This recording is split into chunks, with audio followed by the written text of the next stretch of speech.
welcome back to my channel. Again, this is MJ, and thank you so much for watching my previous video. For today's video, we're gonna do another do-it-yourself or DIY. This time, we're gonna try this nail stickers. I bought this from Lazada for only 24 pesos and 75 cents each. And today we're gonna try if it's really waterproof and if it's really worth it. So, try it with me. Pair lang tayo ng kailangan natin, guys. So, ayan, kailangan nyo ng nail cutter, nail file, clear polish, and then yung nail polish remover kung may current polish kayo. Brush, alcohol, as well as cuticle remover, and then yung nail stickers. Pili na kayo kung ano yung gusto nyong gamitin kung marami man kayong binili. And then clear the polish kung meron man kayong existing, and then linisin nyo lang maigi yung nails nyo para presentable tingnan.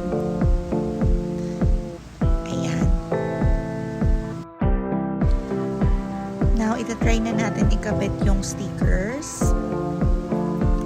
Tip ko lang, guys, is unahin nyo yung square type na nasa taas para if ever kahit malukot, okay lang kasi tatanggalin nyo naman siya later. And then press down the nail stickers and make sure na lapat na lapat. Lalo na yung sides tsaka yung dulo. And then, once you're sure na nakalapat na siya ng maigi, at saka nyo tanggalin gamit yung nail file.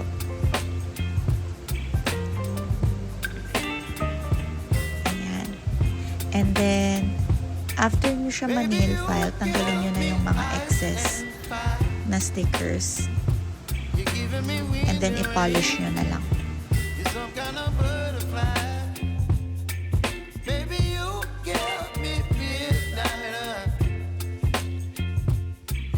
My appetite, don't leave me here high and dry. Oh, well, I don't wanna jinx it, baby, and twist myself at the spine. Don't wanna overthink it, baby. It's just twist your body and mine. Baby, you give me ice and fire. You're giving me wind and rain. You're some kind of butterfly. Baby, you give me midnight. You whip up my appetite. Don't leave me here high and dry. Oh, but I don't wanna jinx it, baby. Let's not get ahead of my time. Oh, but I don't wanna miss you, baby. So I stand up and speak my mind. Oh.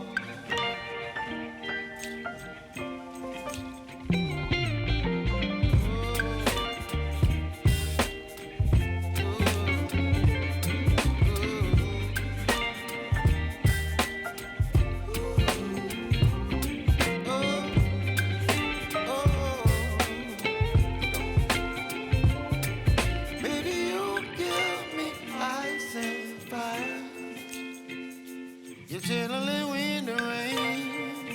You're some kind of butterfly. Baby, you give me midnight. You whip up my appetite. Don't leave me here high and dry. Baby, you give me.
natin ikabit yung mga stickers, maglalagay naman tayo ng clear polish.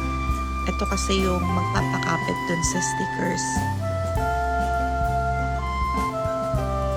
So, tip ko lang pag maglalagay tayo is one swipe to the right, to the left, and in the middle. Ayan.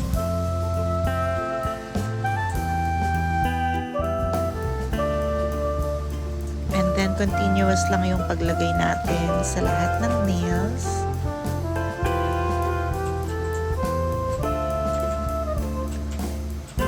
But I don't suggest putting too much. Yung sakto lang, guys. Para hindi masyadong kumapal. And ang hirap kasi niyang patuyuin kapag ang kapal ng pagkakalagay mo ng clear polish. Tas by the way, guys, pag hindi nyo gusto or pag gusto nyong ulitin, gamit lang kayo ng nail polish remover. Madali lang naman siyang matanggal. Parang normal na cuticles lang.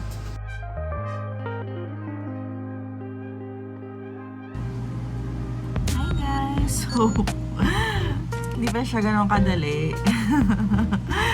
And, ayan, napatuyo ko na lang. Tapos, makikita na natin yung final results. But as you can see, ayan, nahirapan ako dito sa right. Kasi, right-handed nga ako. So, ang hirap niyang ikabit gamit yung left hand.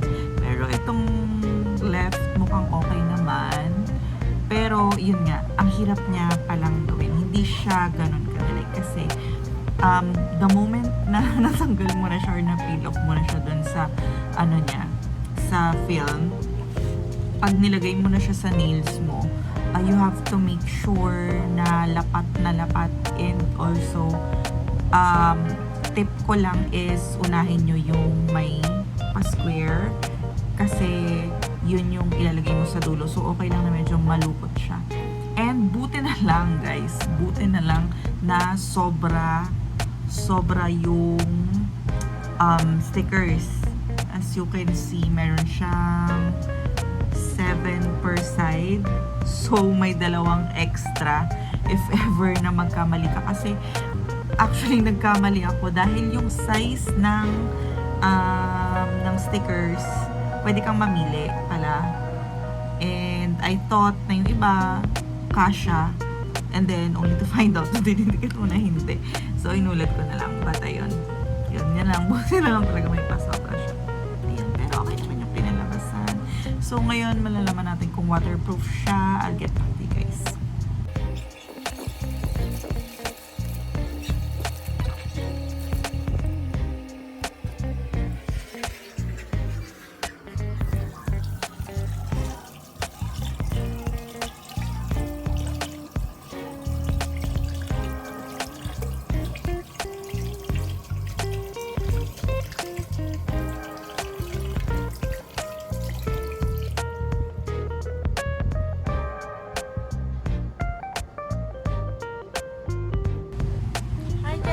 So, ayun, tapos na tayo magugas ng kamay. And, ayan, as you can see, nagsabon din ako, pero hindi siya natanggal or natuklap.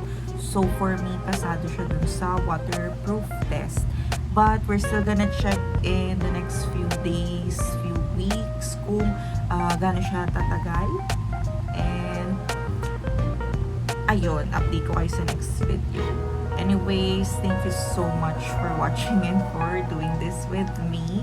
I'll see you in the next one. And please comment down below if ever may mga gusto kayong itatry. Yun lang. Thank you!